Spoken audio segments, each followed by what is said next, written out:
Okay, I'm back. This is part 2, continuing on with the discussion about how highly narcissistic people can basically instantly believe their own lies. How they basically buy their own cover. They buy into their own delusion, and they can do so just like that. And literally, a lot of people have asked this question. Do they really believe that? Do they really know that they did this? They actually did this action, and,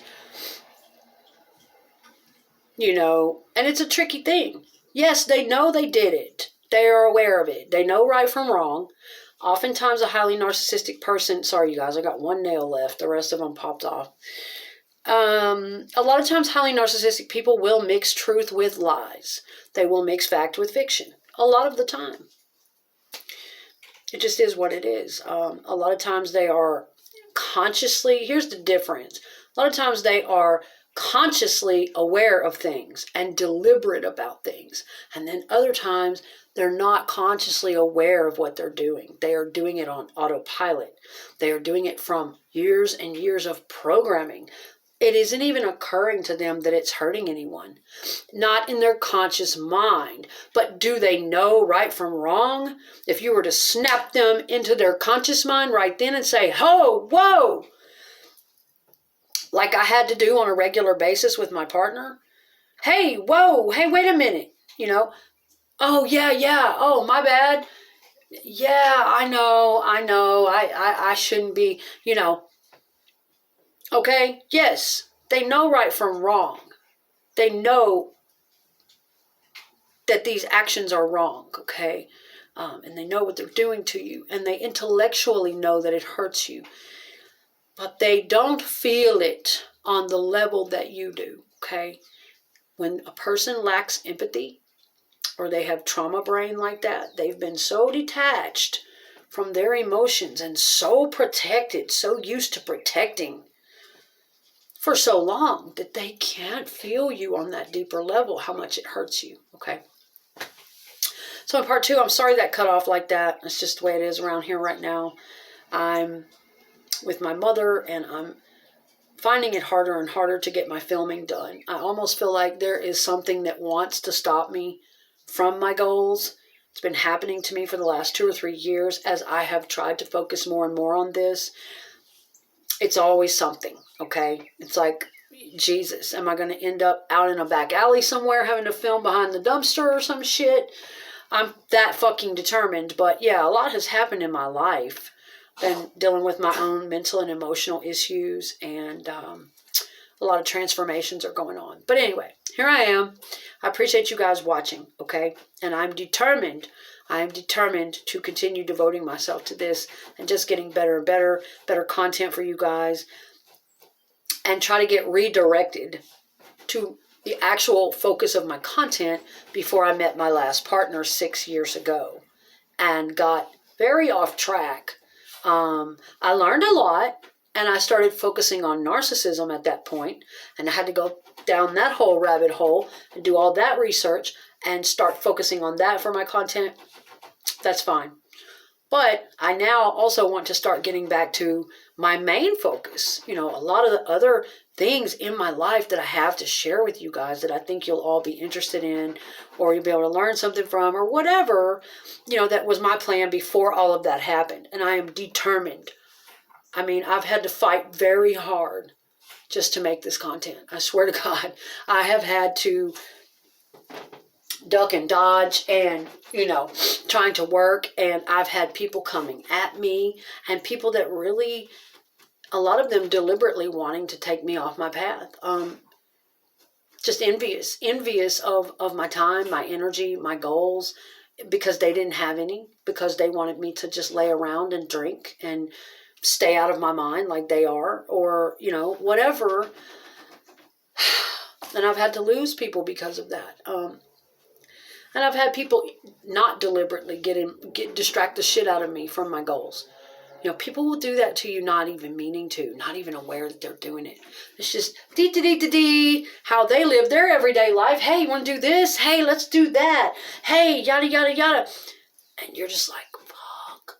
Yes, I want social time. Yes, I would love to do whatever, what have you. But I'm behind on my goals in the first place. And I have something, not everybody has that. And I think it angers and makes some people jealous and spiteful.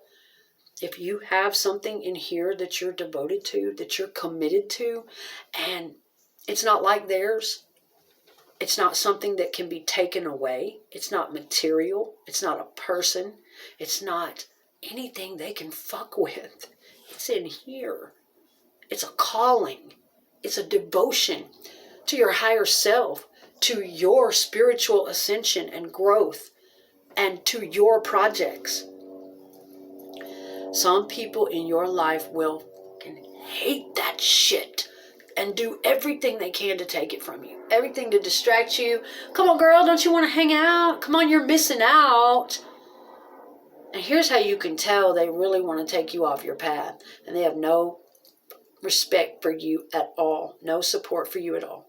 Is after you've already told them. Now, if you haven't told them yet and they're still asking you, hey, you want to go? That's fine. That's understandable. But if you've told them, listen, on this particular day, or at these particular hours throughout the week, this is my work schedule. I am filming. I've got some projects that I'm working on. These are really important goals for me.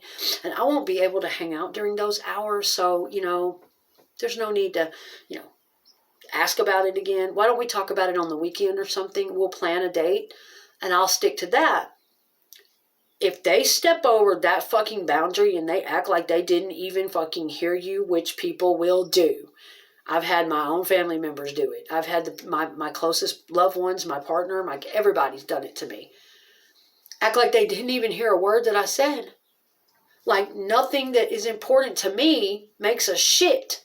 It's just, hey, what you doing? Hey, hey, I really need you to come. Hey, you want to do this? This would be so much fun. What you do? You never want to hang out. If people treat you that way, then you're distracted. They have put an energy on you, whether it's on purpose or not on purpose. I still feel like it's this energy that works through our loved ones to try to get us off of our goals, to try to stop us from doing our ascension work and spreading knowledge and information to others. I feel like it's an energy that works through them. And once they do that to you, then you're screwed. You have to fight really hard to get your head back on track. Oh, let's see, where was I? What was I talking about? Where was my idea? And then by the time that happens to you 3 or 4 times a day, you start to get beat down mentally and emotionally. Your self-esteem suffers. That momentum you had to get on camera and the ideas and anything you might be working on in this life, it starts to get beat down and beat down and beat down. And you start to go, why bother? Maybe I should listen to them. Maybe I'm a bad person. Maybe I shouldn't be devoted to anything. Maybe I should just go out with them and just hang out. And I'm sorry. You have to fight that really fucking hard because I love my loved ones. I love social time. My heart hurts. And I'm gonna get onto the topic, okay? But I just want to tell you guys this. This is happening to me, and it might happen to you too. I love time with my loved ones. But I can think of a rare person, even the man that I love the most, that I gave so much of my time and devotion to help him get well and help him through his grief of the loss of his child and through his sicknesses for years. It's a rare fucking person that supported me and my goals. And I gave them my time and energy, and they didn't want to give back. They didn't want to let me have my own time and energy back. Is that not fucking crazy? I didn't ask them for shit. I didn't ask them to do shit, really. Because I just kind of knew they weren't going to be there for me. But can you at least let me have some of my time to do for me?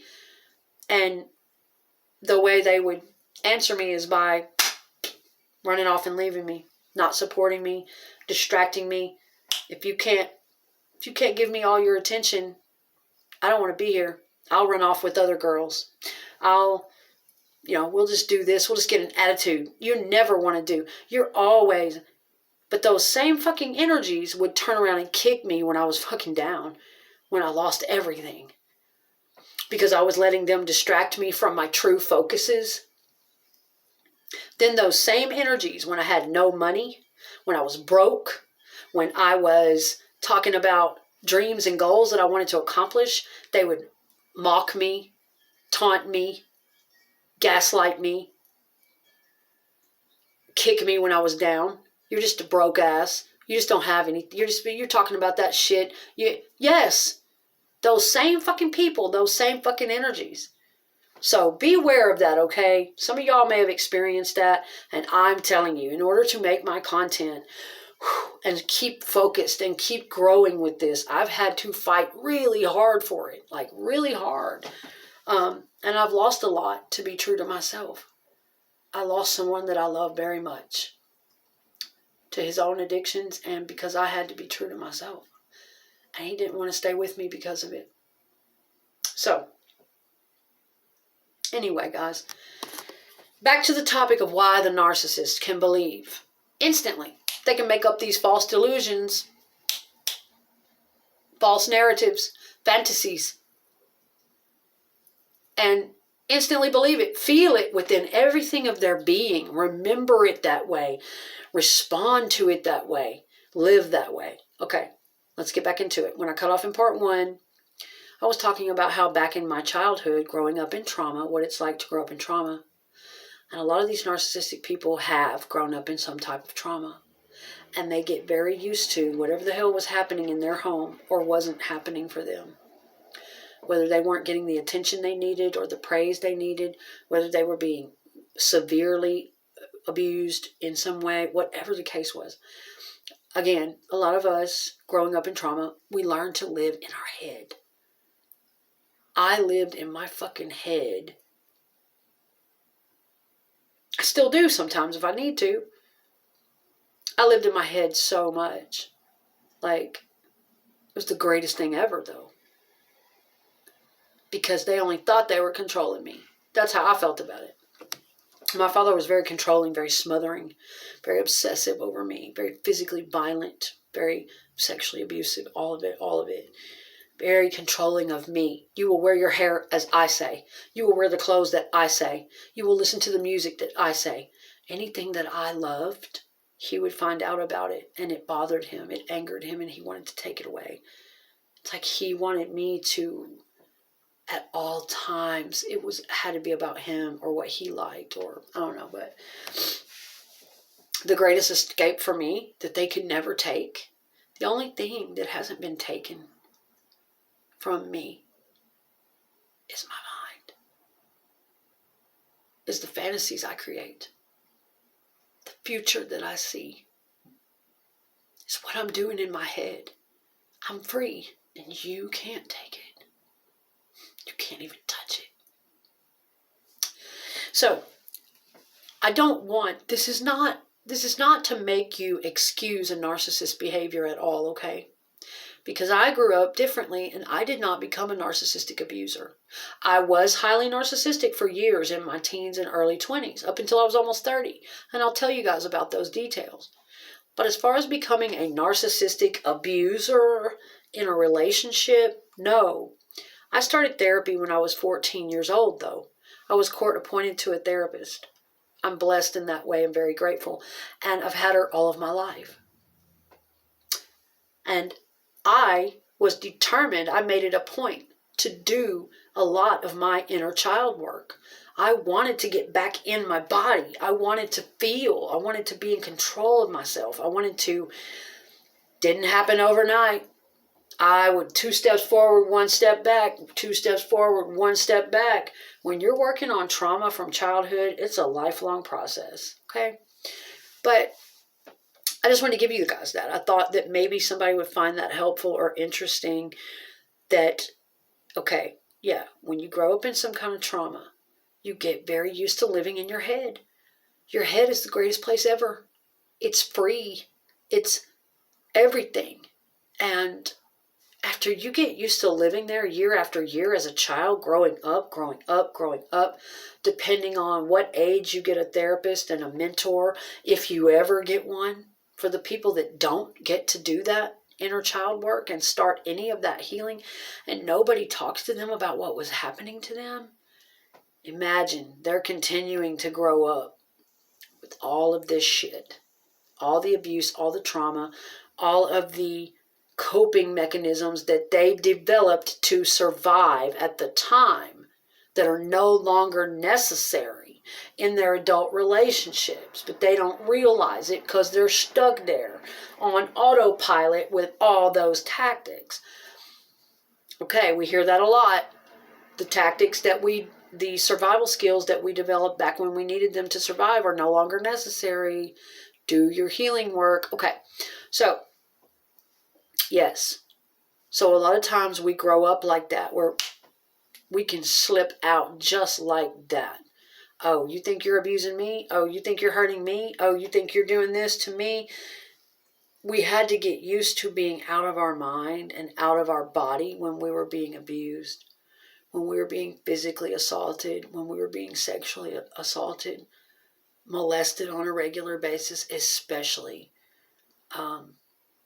children who were molested on a regular basis or violated by an adult on a regular basis.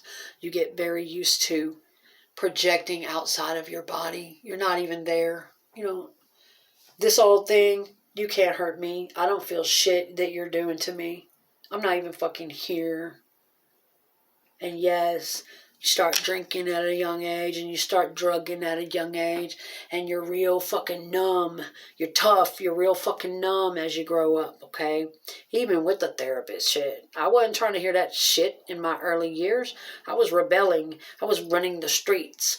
I was not trying to hear any of that shit when they were putting me in behavioral institutions. And for a lot of the earliest years of my life, I wasn't trying to hear it. But I'm so glad they gave it to me anyway. I'm so glad they kept coming after me and trying, at least trying, because those early seeds counted. At least it showed me this is what we do. Some kids don't even know that. They don't have a fucking clue. Their parents never called anybody. Nobody ever called anybody. The court never got involved. Nobody ever took them to see a counselor. They never even saw the example of, well, okay, when you are ready, when you're done rebelling, this is what we do. We go talk to someone. We reach out to a professional, an expert in this type of thing to get this help. Nobody ever showed some people that. It doesn't occur to them. Why would they go do that? Fuck no, they're not going to do that. Okay? So, a lot of these narcissistic people, yes, because they got so used to living in their head as kids. They dreamed that one day they would be a superhero, or one day they would help everybody, or one day they would be known for something really good, or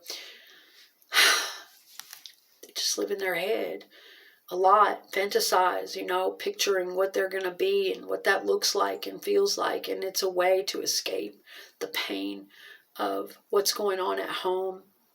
And if they don't get the proper treatment and psychological work to work through that and heal a lot of that and integrate back into their body, then they're still stuck out there somewhere. There's a lot of people walking around this earth 25, 35, 45 and up years old, not connecting.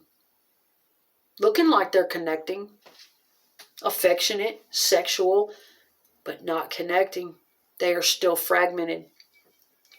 Parts of our soul, our essence, fragments out in pieces, shatters when we're traumatized like that.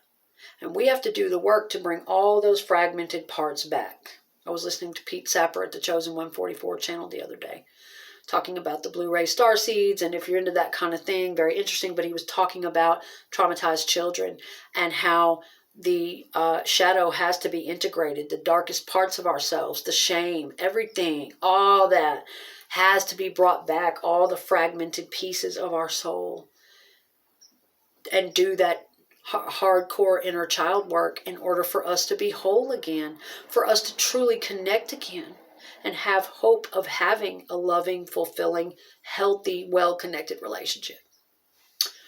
That has to be done for people who survive childhood trauma. I know, you guys, I look a mess. I was in the process of putting on my makeup, but I just want to get that out real quick. I need to start getting a lot of this work done and get my videos, get back to work on this channel. It's been somewhat neglected, and I'm sorry about that. I've been going through a lot, but I have a lot to share with you guys, okay? So I just want to give you that little tidbit for the people that have been asking. Several people have asked me that. How is that? How is that they can just believe it just like that? That they could do something to us. They stood right there and did it. They know they did it. They know that they stole my car, or they came in late the other night, or they didn't show up for me when they said they were going to, or they cheated on me, or they ruined my birthday. How is it that they can do that and then the next day believe their own lie and tell me that they didn't do it, and in their head flip it all the way around and make it my fault? Oh no, that was you. Because you such and such and such and such, and if you hadn't such and such, then I wouldn't have had to ruin your birthday. You guys know what they do. The whole bait and switch and flip and gaslight and word salad and project. You know what they do. And they can walk away from that conversation and from then on believe that you did it to them. Believe that you did it to them, and they can believe it. And actually feel it. And actually be mad about it. Walking around mad in their head all day. She did that to me. He did that to me. How dare he do that to me and make me so upset and reactive that I ruined their birthday. Or I didn't really ruin their birthday. That wasn't even that big a deal. It was what they did to me. They can flip it all around, and that is what they do, okay? And they will go with that fantasy and live right on in their head. Narcissists live in their head a lot. I'm telling you, the ones that haven't had therapy, and I just told you why. I told you why and how it gets started, okay? In the childhood fantasies. How it gets started, okay? But it's their fucking responsibility to come back. It is their responsibility to come back into their body and feel again, to do that work. And a lot of them don't do it. But that's how it gets started, from my opinion and from my experience, okay? I was lucky, though. I got to work on a lot of this shit. But even for me, I'll have videos in the future where I had trouble. Shit, I did some shit. I was even highly narcissistic on certain levels until I was almost 30. There were, I had a lot less empathy than I do now. And there were things that I did, lived in my head a lot too up until I was about 30. If I didn't want to feel something or I didn't want to believe something, I would block it and create a whole new thought. And make myself believe that. It didn't take much because, So, I may do a third part to this. If there are any questions, if you guys have comments or questions about anything from my past or anything I might be able to answer, that's fine. Drop me a comment or a question. But I just kind of wanted to put that out there. People have asked, how do they do that? Where does that even come from? Why? How could anybody create such a lie like that, knowing damn well what they did? Okay, well, in these two videos, I hope that I've somewhat answered that, where it kind of gets started with the majority of narcissistic people, not all of them. There may be some exceptions. How and why it gets started. If they don't get any therapy and they don't heal that shit, that's all they do through life, even in their adult relationships, is deny, lie, and create a whole new false narrative. A whole new delusion to believe that they never did a damn thing wrong. It was you. And they're pissed about it. Yeah, they'll run off into the sunset pissed at you. Believing that you did something horrible to them. Making themselves believe it. But they know. Now here's the other thing. Do they really know? Yes, they do. Yes, they do. Now, are they going to allow themselves out of that cover delusion? Are they going to stop buying their own cover and fight their way out because they so badly want to be truthful? No. Like I told y'all in part 1, how squirmy they are. My mother, the same way. I've had to pin her down for years if I want her to get really intimate with me and take accountability for some things. Let's talk about some uncomfortable things. I have to just, whoa, Mom, wait, come back. Look at me. I said, I have to really pin her down. And then when I do that, she will go ahead and be forthcoming with some things. She'll go ahead and be honest with some things. But I have to really pin her, okay? I have to really, I have to dodge tactics and gaslighting and swerving and flip overs and blame shiftings and projections here. And like the Matrix, okay, honey? Like Keanu Reeves, let me say his damn name right. That's my love. I've been loving Keanu since I was like 11. I think he's like a true earth angel. I see it. But yeah, okay, guys, I'm going to cut this one now. I'm going to try to because I don't want to get these up in 30 minutes. It takes them too long to upload. I may make a part 3 if I find some more to elaborate on this subject. I'm sure that I might. But yeah, for the most part, from my experience, that's how and why a lot of that gets started. How a narcissistic person can believe their own damn lie and not look back, and not fight for the truth, not fight to feel, and go on down the road with that, thinking you did it, believing you did it. But deep down, yes, they know. They don't allow that to come into their consciousness, though, enough to where it bothers them enough to apologize. They don't like to be bothered. That's how they are. They have emotions. People that say narcissists don't have emotions are a fool. They do. Do not be mistaken. They have deep, deep emotions and deep, deep feelings, sometimes deeper than other people.